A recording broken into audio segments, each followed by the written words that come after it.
교우 여러분 안녕하셨습니까? 수요 성경 공부 오늘은 좀 분위기가 바뀌었죠? 교회에 작은 스튜디오를 하나 이렇게 새로 꾸며서 이곳에서 여러분과 함께 공부를 진행하게 되었습니다. 새로운 분위기 속에서 우리 또 마음을 함께 모아 함께 유익한 시간, 우리가 영적으로 같이 성장하는 귀하고 보람된 시간이 되기를 원합니다. 함께 기도하시겠습니다. 좋으신 하나님 참 감사합니다. 우리에게 또 이렇게 새로운 환경을 주시고 새롭게 우리가 마음을 모아 하나님의 말씀 함께 나눌 수 있게 하신 것을 감사드립니다. 수고하신 모든 분들의 손길 위에 주님 축복하여 주시고 우리가 더욱더 주의 말씀을 나누고 배우는 데에 유익하게 사용될 수 있도록 주님 함께하여 주시옵소서. 오늘 이 시간 우리가 또한 7문장으로 읽는 신약, 우리가 오늘 마무리 짓는 시간을 갖겠습니다. 주님, 우리가 하나님의 말씀, 예수 그리스도의 복음을 담은 신약 성경을 우리가 잘 이해할 수 있게 하시고 우리가 이제까지 배운 것들을 잘 정리하고 마무리 지어서 우리 믿음의 성장을 위하여 보다 성숙한 성도요, 성숙한 교회 공동체로 세워지는 데 귀하게 쓰임받는 이 시간이 되게 하여 주시옵소서. 한 시간을 주께서 잘 인도하여 주시기를 소원하며 우리 주 예수님 거룩하신 이름 받들어 기도하옵나이다. 아멘. 찬송가 505장을 함께 부르겠습니다.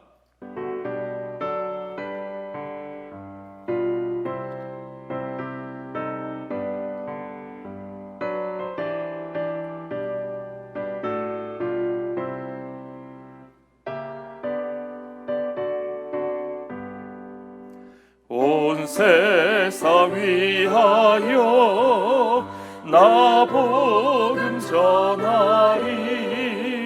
만 백성 모두 나와서 주 말씀 들으라. 죄 중에 빠져서 헤매는 자들아, 주님의 너 구원 받으라. 전하고 기도해 매일 증인 되리라. 세상 모든 사람들 듣고 그 사랑 알도록 온 세상 위하여 이 복음 전하리. 저 죄인 회개하고서 주 예수 믿으라.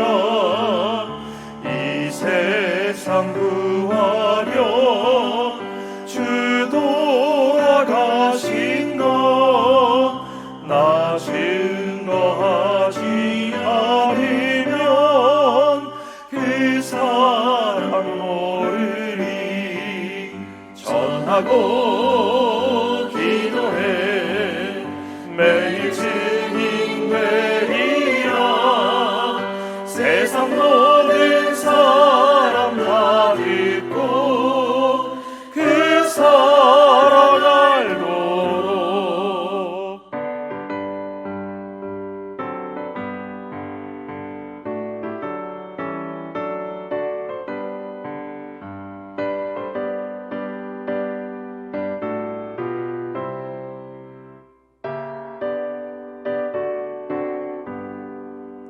온 세상 위하여 주의 임하니.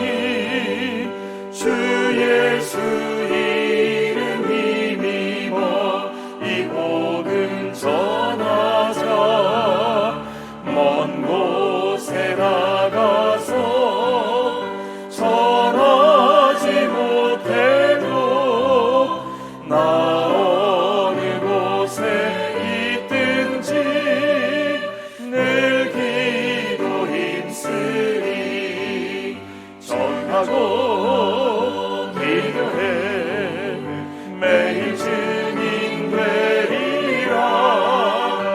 세상 모든 사람 다 듣고 그 사람 알고.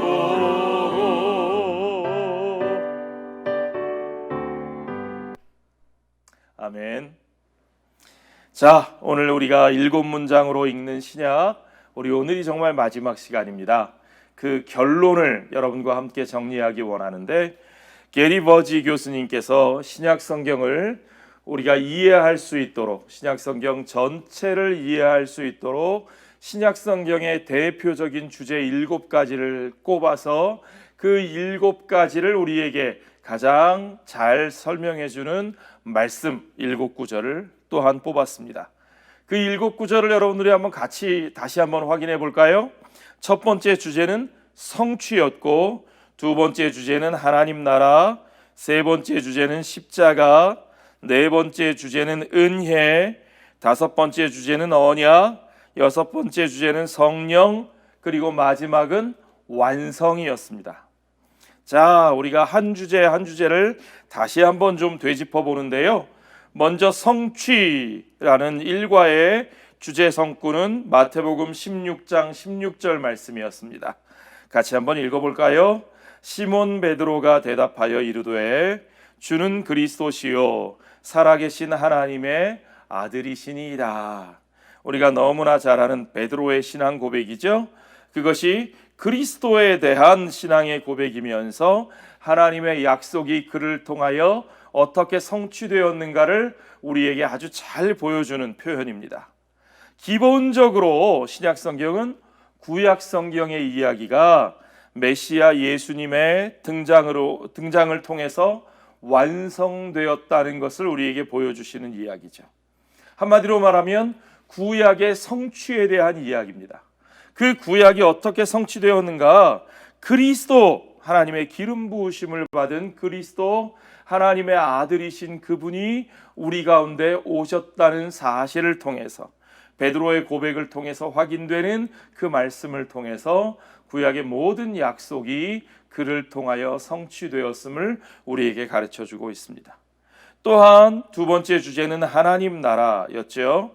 자, 예수님께서 전하신 복음의 핵심은 무엇이었는가? 그것은 하나님 나라입니다. 하나님의 나라. 자, 예수님께서 선포하실 때에 마가복음 1장 15절 말씀처럼 이르시되 때가 찼고 하나님의 나라가 가까이 왔으니 회개하고 복음을 믿으라 하시더라.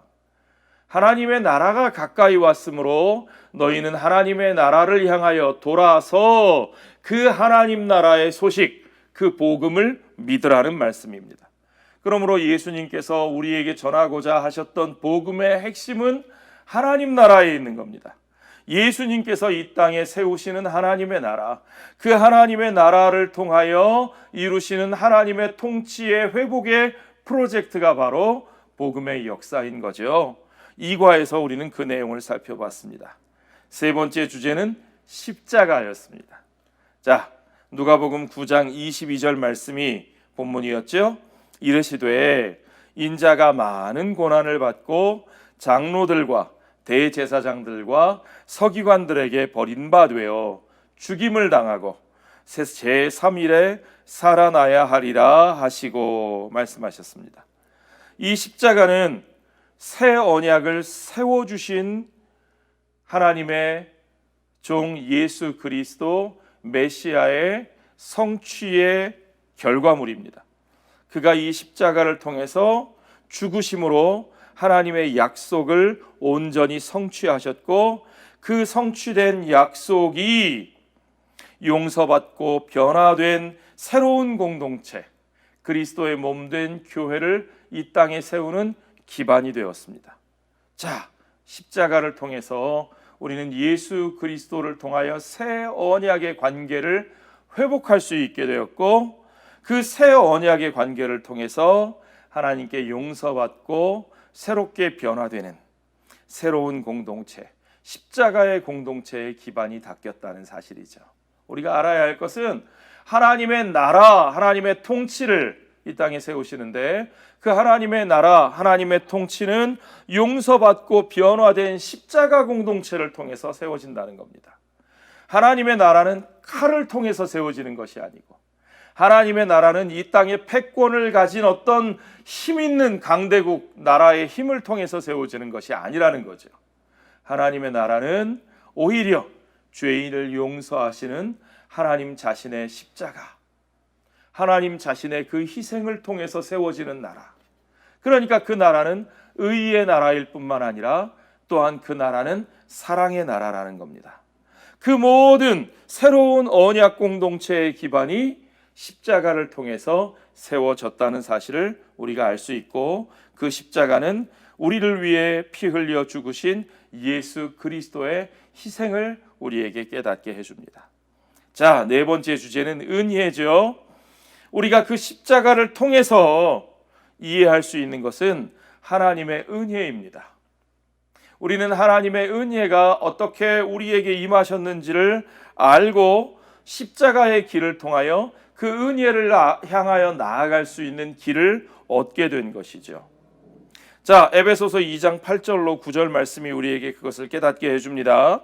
너희는 그 은혜에 의하여 믿음으로 말미암아 구원을 받았으니 이것이 너희에게서 난 것이 아니요 하나님의 선물이라. 행위에서 난 것이 아니니 이는 누구든지 자랑하지 못하게 함이라. 자, 하나님의 선물이라, 은혜에 의하여 믿음으로 말미암아 우리가 구원을 받았다. 그러므로 구원은 우리를 통해서, 우리의 편에서 만들어진 것이 아니라 하나님의 주도하에 하나님께서 우리에게 주신 것이다. 이것이 은혜로 우리가 구원받았다라고 말하니까 때때로 어떤 사람들은 이 은혜를 너무나 당연한 것으로 여깁니다. 그냥 우리가 아무것도 안 해도 저절로 주신 것이니까 그냥 저절로 얻은 것, 그러니까 우리는 그대로 그냥 이대로 살면 돼 라는 식으로, 은혜로 받은 거니까 아무렇게나 살아도 돼 라는 오해를 하게 되는데요. 자, 은혜에 대한 오해를 우리가 어떻게 극복할 수 있을까요? 다섯 번째 주제를 보시면 우리가 분명히 알 수 있습니다. 중요한 것은 언약이죠. 하나님은 그 은혜를 통하여 우리를 언약 백성의 공동체로 부르셨다는 겁니다. 베드로전서 2장 9절 말씀을 보세요. 그러나 너희는 택하신 족속이요 왕 같은 제사장들이요 거룩한 나라요 그의 소유가 된 백성이니 이는 너희를 어두운 데서 불러내어 그의 기이한 빛에 들어가게 하시니에 아름다운 덕을 선포하게 하려 하심이라. 하나님께서 우리를 은혜로 부르신 이유는 언약 백성의 공동체로 세우시고 그 가운데 우리를 통하여 하나님의 언약 백성의 역사를 이루시는 겁니다. 그 언약 백성은 하나님의 택하신 족속이요 왕 같은 제사장이요 거룩한 나라요 그의 소유된 백성입니다. 하나님께서 우리를 그렇게 삼으셨습니다. 그것을 통해서 우리가 기이한 빛에 들어가게 하시니에 아름다운 덕을 선포하게 하시는 하나님의 뜻을 이루시는 거죠. 그러니까 우리가 은혜를 핑계로 아무것도 하지 않아도 된다? 그것은 있을 수 없는 일입니다. 다만 그 은혜로 우리에게 이 구원을 허락하신 중요한 이유는 아까 에베소서 2장 9절 말씀처럼 누구든지 자랑하지 못하게 함이라. 그것이 우리로부터 말미암은 것이 아니라 하나님으로부터 나온 것이기 때문에 우리가 자랑할 것이 없다. 그러므로 우리는 모든 이들 가운데 높은 위치에 서는 자가 아니라 모든 이들과 함께 그 은혜를 나누는, 거저 받은 것을 거저 나누는 자로. 은혜의 복음은 그러므로 하나님 앞에서 모든 사람들이 평등하다는 사실을 우리에게 가르쳐주고 그들 가운데 하나님의 백성된 우리들이 우리를 빛의 기이한 빛으로 들어가게 하신 그분을 드러내게 하는데 사용하시는 역사죠. 자, 그래서 그 역사를 이루는 데에 우리의 공동체에게 성령을 부어주셨습니다. 여섯 번째 주제는 성령입니다. 로마서 8장 9절의 말씀처럼 만일 너희 속에 하나님의 영이 거하시면 너희가 육신에 있지 아니하고 영에 있나니 누구든지 그리스도의 영이 없으면 그리스도의 사람이 아니라. 그리스도의 공동체, 그리스도의 사람이 된 증거는 성령을 부어주신 것입니다. 이 공동체는 그들에게 확실하게 주어진 새로운 생명을 축하하고 함께 살아가는 공동체인 동시에 구약 성경 여러 곳에서 약속하셨던 그 성령을 받아 그 성령의 선물로 주신 것을 기뻐하며 그 성령으로 말미암아 살아가는 공동체라는 거죠. 그 성령을 통하여 하나님은 이 공동체의 사람들이 하나님의 선교의 사역에 동참하고 하나님의 구속의 사역을 완성하는 데 쓰임 받게 하십니다. 그래서 마지막 7번째 주제는 완성이죠. 자, 우리는 요한계시록 21장 1절의 말씀을 보았습니다. 또 내가 새 하늘과 새 땅을 보니 처음 하늘과 처음 땅이 없어졌고 바다도 다시 있지 않더라 하셨던 말씀. 신약 성경은 만물이 새롭게 되는 날, 만물의 완성에 대해서 우리에게 들려주고 있습니다. 자, 기억하시죠? 성경의 역사관은 하나의 선으로 구성되어 있다. 창조로부터 마지막 종말까지 직선적인 역사관으로 이어진다는 거죠. 시작이 있고 끝이 있습니다. 그래서 신약 성경은 하나님께서 만물을 완성하시고 창조 세계를 그분의 계획된 목적에 알맞게 회복하실 때를 기다리는 마음으로, 그때를 기다리는 마음으로 이미 시작된 마지막 때를 살아가는 하나님의 백성들, 예수 그리스도의 몸으로 세우심을 받아 예수 그리스도의 영이신 성령과 더불어 함께 그 나라를 완성하시는 하나님 아버지의 사역에 동참하는 하나님의 선교 사역, 삼위일체 하나님의 사역에 선교 사역에 동참하는 성령의 공동체, 예수 그리스도의 몸된 성령의 공동체가 그날까지 함께 이르기를 우리가 바라보며 살아가는 우리들의 삶의 이야기가 바로 이 신약 성경에 담겨져 있는 것이죠. 그래서 게리 버지 교수님의 이 책의 목적은 하나님께서 인간의 역사 속에서 펼쳐가고 계시는 위대한 하나의 파노라마로서, 그랜드 내러티브로서, 하나의 스토리로서 신약 성경을 이해하게 하는 것이죠.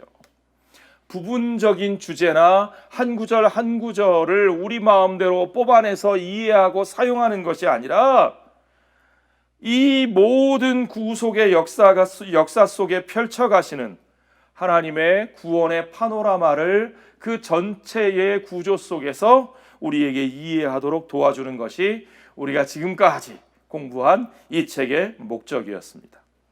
자, 신약 성경의 이 이야기는 우리가 어떻게 지금 이런 곤경에 처해져 있는지, 오늘날 우리가 당하고 있는 비참한 삶의 모습들을, 그것을 어떻게 바로잡을 수 있는지, 그리고 그것이 결국에는 어떤 결말로 끝나게 되는지를 우리에게 설명해 주는 것입니다.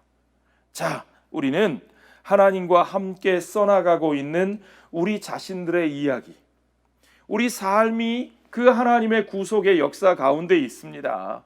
그 역사 속에서 하나님이 써가시는 전체의 구속의 역사 속에서 우리 삶의 이야기가 어떤 절정의 목적지를 향해서 움직이고 있다는 사실을 여러분 기억하셔야 합니다. 하나님의 구속의 역사의 전체의 스토리가 있고요, 그 속에 저와 여러분의 삶이라고 하는 스토리가 그 안에 들어 있습니다. 그리고 그 스토리가 하나님이 이루시는 그 절정의 목적을 향하여, 구속의 역사와 더불어 같이 그 절정을 향하여, 그 목적을 향하여 우리가 움직여지고 있는 거죠. 누구에 의해서요? 하나님에 의해서. 자, 우리가 또한 성경을 제대로 이해한다면 우리는 창조에서부터 시작하여 타락을 지나 그리스도 안에서의 재창조, 변화라고 표현할 수 있겠죠. 그 변화에 이르기까지 그 구속의 과정을 단계별로 이해하기 시작할 것입니다. 여러분, 그 그림이 그려져 오셨습니까? 우리가 구약의 7문장, 구약을 읽는 7문장으로 읽는 구약부터 시작해서 7문장으로 읽는 신약까지 와 있는데, 창조의 이야기, 타락의 이야기, 그리고 우리를 새롭게 다시 창조하시고 변화시키시고 온전히 회복하시는 그 구속의 과정을 여러분의 머릿속에서 이해하시는 게 중요하죠. 자, 하나님은 그 창조의 세계를 버리지 않으셨습니다. 하나님은 세상을 창조해 놓으시고 이 세상은 버려버리시고 그 속에서 우리만, 사람만 구원하시는 것이 아니고 하나님은 그분의 창조 세계를 한 번도 포기하지 않으셨습니다. 하나님의 자녀된 우리들이 마땅히 회복해야 될 그 영광을 회복하게 하시고, 또한 우리뿐만 아니라 이 하나님의 피조물, 모든 피조물들이 창조주 하나님의 영광을 회복하고 그 영광을 드러내는 세상, 하나님은 그 세상을 반드시 회복하실 것입니다. 그 세상을 이루시기 위해서 하나님은 지금도 일하고 계셔요. 그것이 하나님의 미션이에요. 그것이 하나님의 선교입니다. 성경의 모든 파노라마는, 그랜드 내러티브는 그 하나님의 선교의 과정들을 우리에게 보여주는데, 그 선교의 과정 속에 있는 모든 하나님의 피조물들, 특히 그 속에서 하나님이 그 가운데 불러 하나님의 형상으로 세우시고 그 가운데 불러 그 하나님의 선교에 동참하는 자로 사용하시는 우리 인간이라는 존재는 너무너무 복잡한 존재입니다. 그러므로 이 복잡한 인간을 불러 하나님께서 구원하시고 그들을 통하여 구원의 역사를 이루시는 이 이야기는 절대로 단순할 수 없어요. 복잡할 수밖에 없어요. 수많은 시간과 공간과 인생 가운데서 이루어진 이야기들, 그 시간이 얼마나 복잡하고 그 공간이 얼마나 복잡하고 그 속에 살아가는 인생들이 얼마나 복잡한 존재들입니까? 그렇죠? 그 삶 가운데서 이루어진 이야기를 우리가 다루고 있기 때문에 이 이야기는 결코 단순할 수 없습니다. 하나의 시스템으로 만들 수 없습니다. 그럼에도 불구하고 분명한 사실은 상실과 회복에 관한 이야기, 잃어버린 것들을 찾으시는 하나님의 이야기라는 거죠. 그 속에서 잃어버린 우리의 생명을 찾게 하시고, 잃어버린 하나님의 백성의 영광을 찾게 하시고, 잃어버린 피조물들의 그 아름다움을 회복하게 하시는 이야기. 그러니까 분명히 이 이야기의 주제가 드러납니다. 그것은 상실과 회복의 이야기입니다. 중요한 것은 우리가 함께 이 이야기를 회복하여서 그리스도인의 삶을 확인해 가는 거죠. 그리스도인의 삶이란 어떤 것인가? 하나님의 선교에 참여하여서 이 세상에 대한 구속의 역사, 회복의 역사에 함께 쓰임받는 삶이라는 것을 우리가 이해하는 게 중요합니다. 그것을 우리가 제대로 이해한다면 그저 우리가 구원받고 천국 가는 것만 중요한 것이 아니라 하나님께서 우리를 불러 쓰시는 이 삶의 모든 과정들이 소중하죠. 우리가 하루하루를 살아가는 방식이 중요합니다. 우리 하루하루의 삶의 시간의 우선순위를 정하는 방법, 여러분들이 무슨 선거철이 되면 가서 투표하는 방식, 우리가 직장에 나가서 일할 때의 태도, 돈을 쓰는 방식, 우리가 어떤 일들에 중요한 가치를 두고 어떤 것을 위하여 땀 흘려 헌신해야 하는가, 내가 가정을 위해서 헌신하는 태도, 사회 공동체를 위해서 살아가는 태도, 그 모든 헌신의 대상까지도 완전히 바꾸어 놓을 것입니다. 그리고 그런 변화는 우리가 이 성경의 이야기들을 그냥 작은 하나의 이야기로 생각하는 것이 아니라 그저 우리에게 내세와 종교적 구원의 삶에만 관계되는 이야기로 이 이야기를 좁히는 것이 아니라 이 땅에서 하나님의 백성으로 하나님의 교회로 살아간다는 것이 무엇인가에 대한 우리의 사명 전체를 좀 더 큰 그림으로 보게 하는 아주 중요한 메시지를 우리에게 제시할 것이라는 사실이죠. 자, 여러분, 이러한 프로젝트, 이런 이야기의 전체의 구조를 이해하지 못하면 우리는 하나님의 말씀을 너무나 축소시킬 수밖에 없습니다.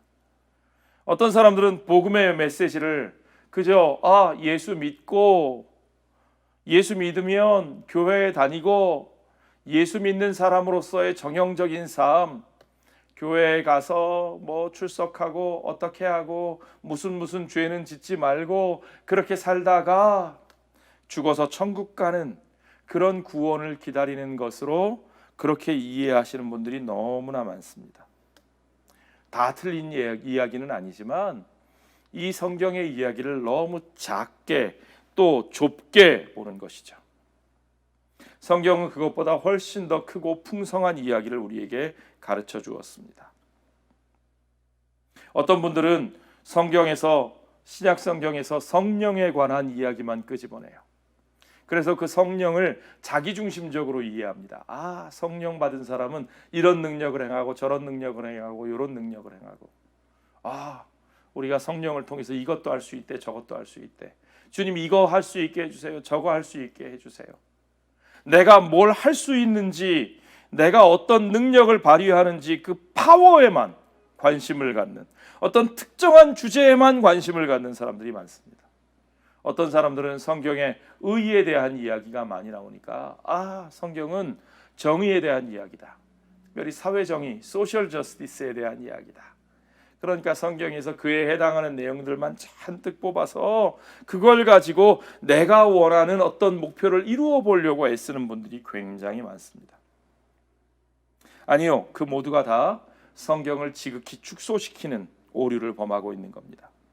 그분들의 말이 전부 다 틀렸다 하는 것은 아니지만 그 중에 맞는 말도 있지만, 그러나 가장 부족한 것은 성경이 말하고 있는 그 주제에 대한 맥락을 잃어버리고 있는 거죠.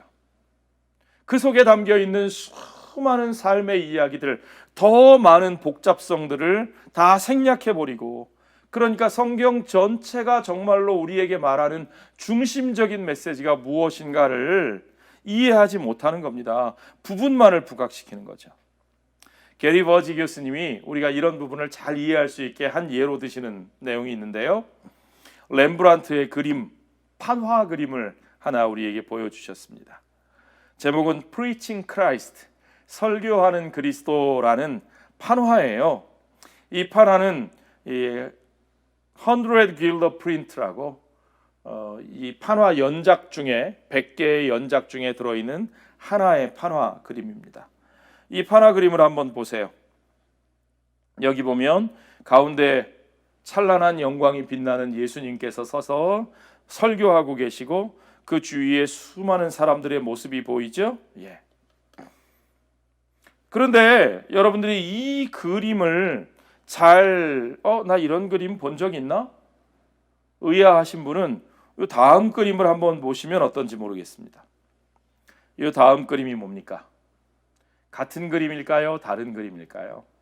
이건 같은 그림입니다.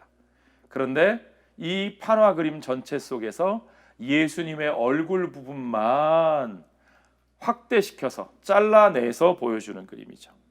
그런데 사실은 이 전체 그림보다 요 예수님의 얼굴 부분만 잘라서 나온 데가 너무너무 많아요. 책에도 나오고 어떤 사파로도 나오고 어디 가면 이렇게 액자에 끼어서 붙어 있기도 하고, 우리는 이 예수님의 얼굴 부분만, 이것만 익숙하게 보았습니다. 그러나 사실 렘브란트가 의도한 것은 예수님의 얼굴을 얼마나 멋지게 표현하느냐, 얼마나 거룩하고 영광스럽게 표현하느냐, 그게 아니에요. 렘브란트가 보여주고자 했던 것은 예수님뿐만 아니라 그 주변에 예수님의 말씀을 듣기 위해 나온 모든 사람들의 모습입니다.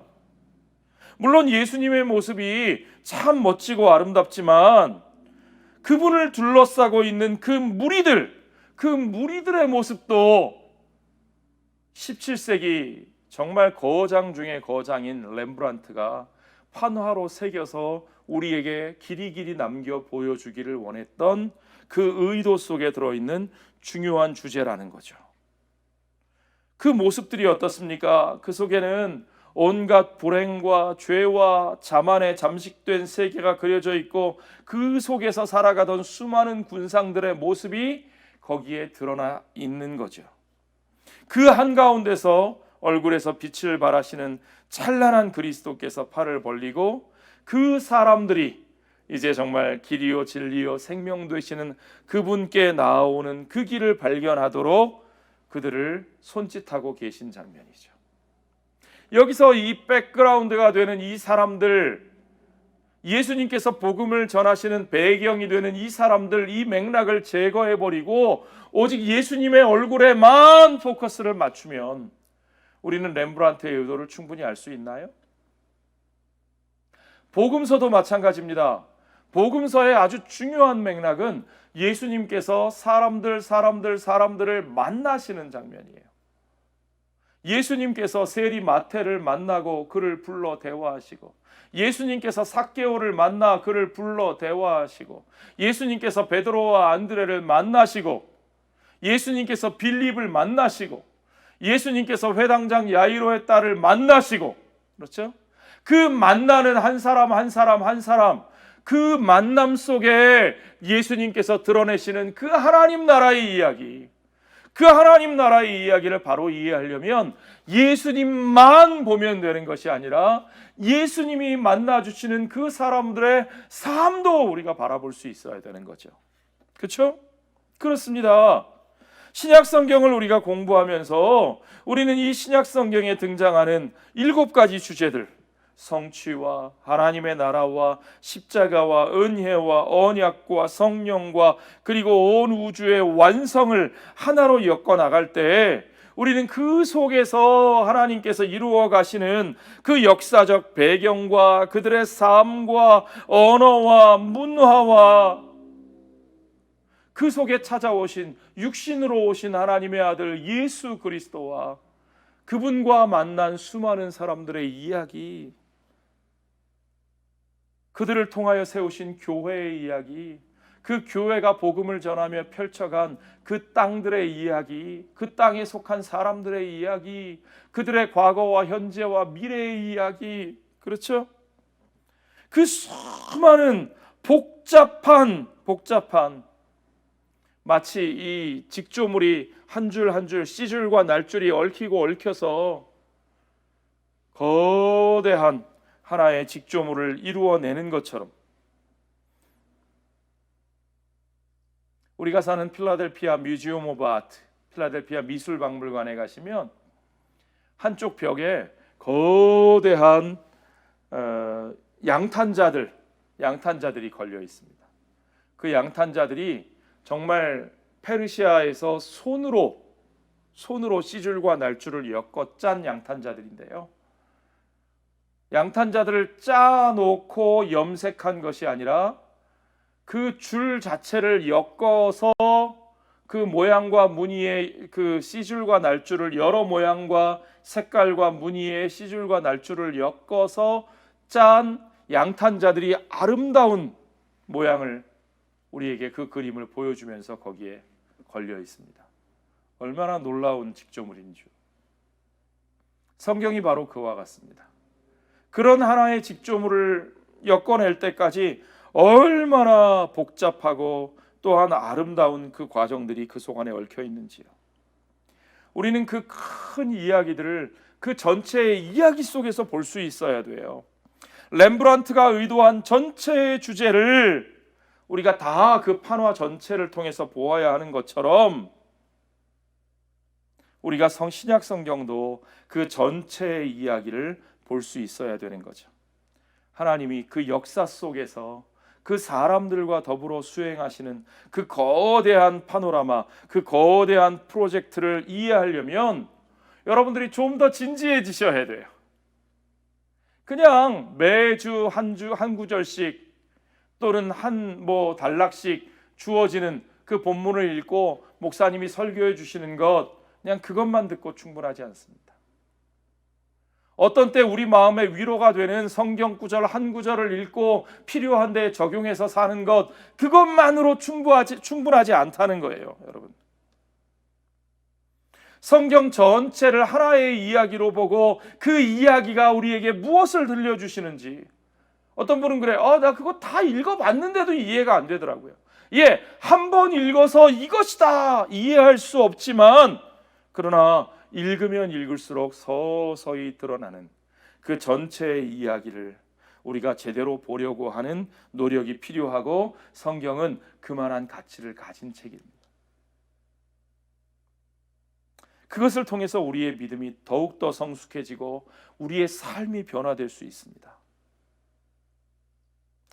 그렇게 되면 여러분, 우리의 삶이 도대체 무엇을 위해 어떻게 살아야 하는지, 우리의 삶에 수없이 많은 의미에 대한 물음들이 닥쳐올 때 우리 스스로가 하나님의 말씀을 통해서 그 모든 다양한 물음들에 대한 답을 찾아낼 수 있게 되는 겁니다. 한마디로 성숙해지는 거죠. 하나님께서 우리에게 주시는 그 구속의 과정, 그 속에서 이루어 가시는 역사의 방향성, 그 속에서 하나님의 풍부한 임재를 누리고 경험함으로써 우리가 성숙을 경험하는 겁니다. 우리의 삶이 달라지는 겁니다. 이렇게 생각해 보세요. 우리가 예를 들면 성경에서 환경 보호에 대한 메시지를 찾고 싶다. 어떤 분이 오셔서 그렇게 물어보십시오. 물어본다고 생각해 보십시오. 환경 문제에 대해서 성경은 뭐라고 말씀하고 계신가요? 우리는 이 생태 문제를 해결하기 위해서 그리스도인들은 어떻게 해야 됩니까? 거기에 대해서 굳이 찾아내서 말할 수 있는 답이 있죠? 예, 찾아내면 있긴 있습니다. 그러나 그 한 구절 한 구절로 답할 수 있는 것보다 더 중요한 것은 하나님의 창조의 목적을 제대로 이해하고, 이 피조물들이 어떤 의미를 가지는지를 우리가 바로 이해하고, 그 관점 속에서 창조에 대한 올바른 관점과 그 속에서 인간의 삶의 위치가 어디에 있는지, 하나님과 인간과 자연의 관계가 어떠한 것인지를 바로 알고, 그 속에서 우리가 어떻게 이 피조물들을 돌보아야 하는지를 성경 전체의 이야기를 통해서 바르게 이해해야 되는 거죠. 그것이 오늘날 우리의 환경 문제에 대한 문제의식과 관심과 접목되어서 그리스도인으로서 올바른 답을 내어놓을 수 있고 찾아가게 되는 거죠. 그러니까 어느 한 부분의 구절을 통해서 답을 찾아내는 것이 아니라 전체의 해답을 이해할 수 있는 겁니다. 환경 문제뿐만이 아닙니다. 오늘날 젠더 이데올로기라 그러죠. 젠더 이슈, 성적 지향의 문제, 낙태의 문제, 레퓨지들, 수없이 쏟아져 들어오는 난민들에 대한 문제, 거기에 대한 답을 찾고자 할 때 여러분 어떠십니까? 동성애 문제, 많은 분들이 이 하나를 가지고 논쟁하고 있는데, 그 논쟁에 대한 답을 찾기 위해 이 구절에서는 이렇게 말씀하고 계시고 저 구절에서는 저렇게 말씀하고 계셔, 증거 구절을 가지고 막 싸웁니다. 그런데 어떤 때 보면 이 구절에서는 이쪽을 지지하는 것 같은 성경이 저 구절을 찾아보면 저쪽을 지지하는 것 같아요. 여러분 어떻게 하시겠습니까? 중요한 것은 한 구절 한 구절이 아니라 그 구절이 담겨 있는 맥락을 보시는 것이 중요하고, 그 맥락이 성경 전체의 이야기 속에서 어떻게 펼쳐지는지를 보면서 우리에게 들려주시는 하나님 나라의 가치와 구속적 방향, 그것의 올바른 것이 무엇인가, 예수 그리스도 안에서 이루신 하나님 나라의 통치가 우리를 어떤 삶의 방향으로 몰아가시는가 하는 그 방향성에 합당한 결정을 하는 것이 중요한 거죠. 그 방향성 속에서 오늘날 우리들의 문제를 적용하고 고민하며 노력하는 겁니다. 더 큰 가치가 무엇인가? 그렇죠? 자, 우리가 그와 같이 신약 성경을 공부했습니다.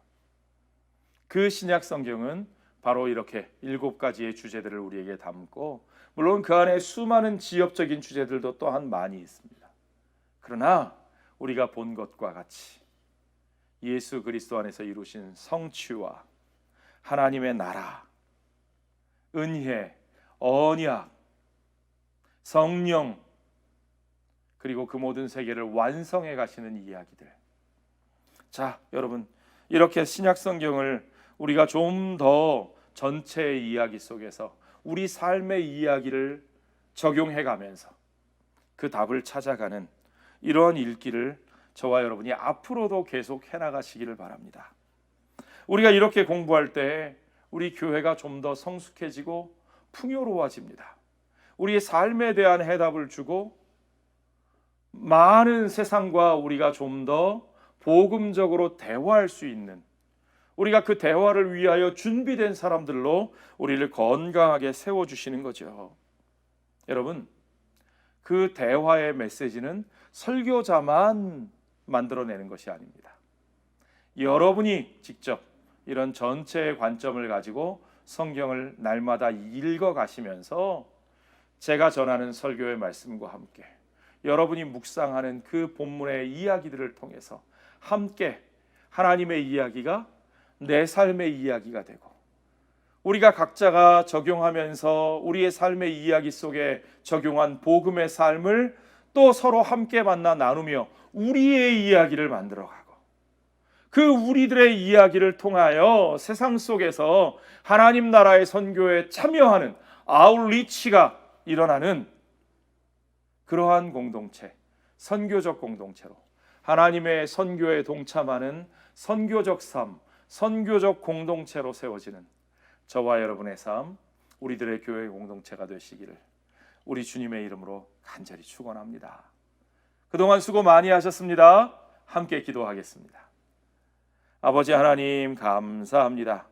우리에게 주신 이 복된 이야기, 하나님 나라의 이야기, 창조부터 완성에 이르기까지 예수 그리스도 안에서 이루신 이 모든 구원의 이야기들을 우리가 날마다 점점 더 바로 이해할 수 있게 하여 주시고, 이 하나님의 이야기가 우리에게 보여주시는 그 구원의 큰 그림, 하나님의 선교의 이야기를 우리가 바로 깨닫게 하여 주시고, 그 이야기를 우리의 삶에 적용하여 우리 삶의 이야기가 바로 그 이야기 속에 있음을 깨닫게 하여 주시고, 그 이야기가 흘러가는 전체의 방향 속에서 우리의 삶의 방향을 정하게 하시고, 하나님이 이끌어 가시는 그 하나님의 선교에 우리가 부르심을 받아 우리가 동참하여 함께 그 삶의 열매를 맺어가는 놀라운 하나님의 백성의 삶의 특권을 우리가 이루게 하여 주시옵소서. 그러한 한 사람 한 사람의 삶이 모여 성령 안에 하나 되어 예수 그리스도의 몸을 이루는 공동체로, 교회 공동체로 세워주셨사오니, 주여 이 공동체를 통하여 우리 하나님의 선교의 역사가 이 땅 가운데, 이 역사 가운데 끊이지 않고 이어지는 놀라운 은혜를 우리가 보게 하여 주시옵소서. 위축되어 있는 교회들, 참으로 기죽어 있는 성도들, 주여 우리 자신들의 잘못을 돌아보되 우리가 절망하지 않게 하시고, 다시 일어나 우리의 일이 아니라 하나님의 선교에 동참하는 자들로, 우리의 목적이 아니라 하나님의 목적에 함께하는 자들로 이 교회 공동체가 다시 쓰임받게 하여 주시옵소서. 모든 것을 주께 감사드리며 우리 주 예수님 거룩하신 이름 받들어 기도하옵나이다. 아멘. 이제는 우리의 구원이요 생명이 되시는 주 예수 그리스도의 은혜와 하나님 우리 아버지의 크고 신실하신 사랑과 성령의 위로 교통하심이 이제 하나님 나라의 이 놀라운 이야기 속에 우리의 삶이 있음을 깨닫고, 이 이야기가 우리의 삶을 몰아가는 그 방향을 따라 그 하나님 나라의 가치와 그 선교의 방향을 따라 살기를 소원하는 모든 주의 백성들 머리 위에 이제로부터 영원토록 함께 있을지어다. 아멘.